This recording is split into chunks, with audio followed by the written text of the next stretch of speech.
안녕하세요. 그리스도인의 학교는 연한 신목사입니다. 오늘은 당신의 삶이 권고하고 고통스러운 이유라는 제목으로 생각해 보도록 하겠습니다.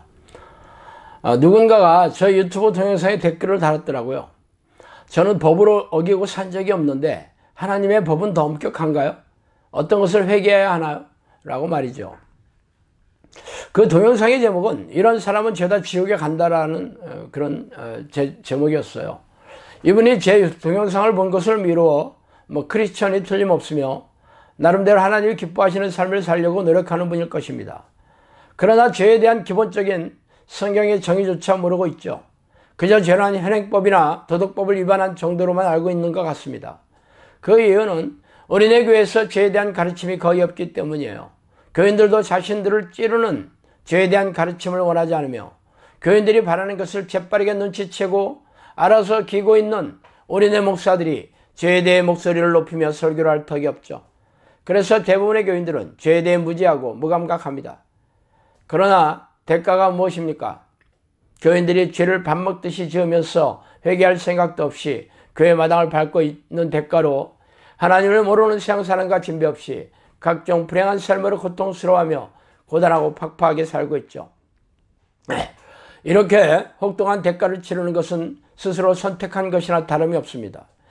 그래서 오늘은 우리네 교회들의 삶을 옥죄고 불행으로 끌어가고 있는 죄의 단면을 살펴보고 싶습니다. 모든 사람이 죄를 범하였음에 하나님의 영광에 이르지 못하더니 로마서 3장 23절이죠. 기록된 바 의인 없나니 하나도 없으며 깨닫는 자도 없고 하나님을 찾는 자도 없고 다 치우쳐 함께 무익하게 되고 선을 행하는 자는 없나니 하나도 없도다. 로마서 3장 10절 12절입니다. 성경에서 말하는 죄라는 단어는 화살이 관역에서 벗어났다는 뜻인 한마르티아를 번역한 말입니다. 현행법이나 도덕법과는 비교할 수 없을 정도로 훨씬 엄격하고 근본적인 죄를 말하고 있죠.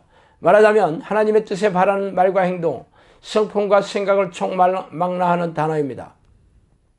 그래서 좀 더 구체적이고 세밀하게 죄의 정의를 말하자면 인간은 태어날 때부터 마음과 생각이 부패하였으며 죄로 변질된 자아로부터 나오는 육체와 마음이 원하는 모든 생각과 말과 행동이 죄라고 정의하고 있죠. 그러므로 모든 인간은 죄로부터 자유로울 수가 없죠. 그러나 당신은 자신이 죄인이라는 말이 찝찝하죠.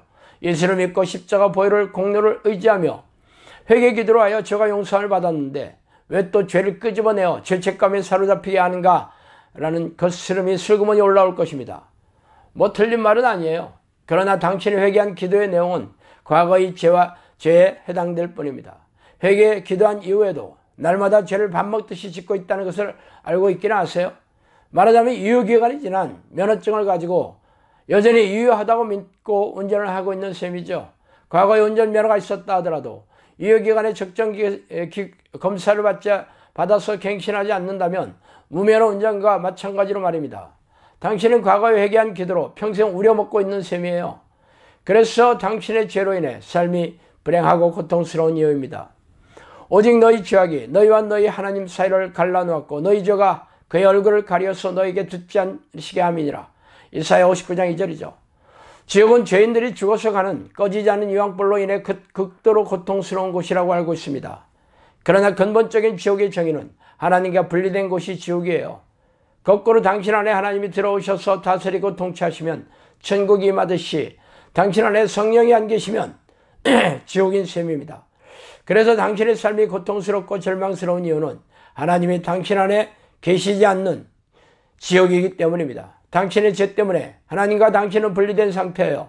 그러나 여전히 당신은 자신의 죄를 인정하고 싶어 하지 않죠. 교회에서 별로 들어보지 못했기 때문입니다.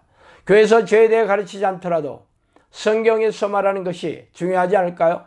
육신의 생각은 하나님과 원수가 되나니 이는 하나님의 법에 굴복하지 않을 뿐 아니라 할 수 없음이라. 로마서 8장 7절이죠.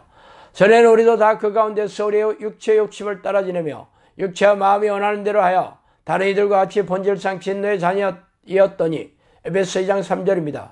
성경에서 말하는 죄는 마음과 육체가 원하는 대로 생각하고 말하고 행동하는 것이라고 콕 집어서 말하고 있습니다.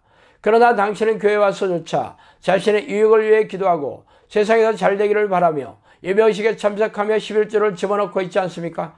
그 어디에도 하나님의 뜻에 관심이 없고 예수님의 명령대로 살 생각조차 없어요. 그러면서 자신의 죄에 대해 무지하다는 게 기이하고 섬뜩한 일입니다. 기록되었을 때 내가 거룩하니 너희도 거룩할지어다. 베드로전서 1장 16절이죠. 그러므로 하늘에 계신 너희 아버지의 온전한 같이 너희도 온전하라. 마태복음 5장 48절입니다. 항상 기도하라. 쉬지 말고 기도하라. 항상 기뻐하라. 쉬지 말고 기도하라. 범사에 감사하라. 이것이 그리스도 예수 안에서 너희를 향하신 하나님의 뜻이니라. 데살로니가 전서 5장 16절 18절입니다. 그래서 당신은 하나님의 온전하심처럼 온전하고 거룩한 하나님을 닮아서 거룩하게 살며 항상 기뻐하고 모든 일에 감사하며 쉬지 말고 하나님께 항상 깨어서 기도하고 계십니까? 아니라면 당신은 하나님의 뜻을 경멸하고 없인 여기고 있는 사악한 종일 뿐입니다.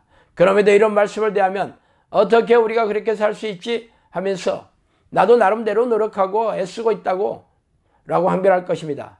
그러나 속내는 처음부터 하나님의 말씀에 절대 복종하고 그 뜻대로 살려는 생각조차 없는 사악한 마음을 감추고 있죠. 그래서 당신의 속내와 동기를 불꽃 같은 눈으로 감찰하시는 그 하나님께서 사악하고 불의한 죄악을 읽으시고 당신을 떠나신 것입니다. 그러면서 자신이 교회에서 시키는 대로 예배의식에 성실하게 참석하고 11조를 드리며 각종 교회 봉사를 잘하는 것으로 위안을 삼고 자기 만족으로 삼고 있으니 가증스럽게 짝이 없습니다. 그러나 성경에서 명령하신 하나님의 뜻을 행할 생각조차 없는 죄에 대해서는 묻어두고 있으니 가증스럽지 않습니까? 그래서 당신이 하나님이 다스리는 것이 아니라 귀신들에게 넘겨주어 포로가 되어 불행하고 고통스러운 삶을 이어가고 있는 이유입니다. 그러므로 이대로 살다가 이 땅을 떠나면 영원한 불못이 당신의 거처가 될 것이 불보듯 환하겠죠. 자, 오늘은 여기까지 하겠습니다. 감사합니다.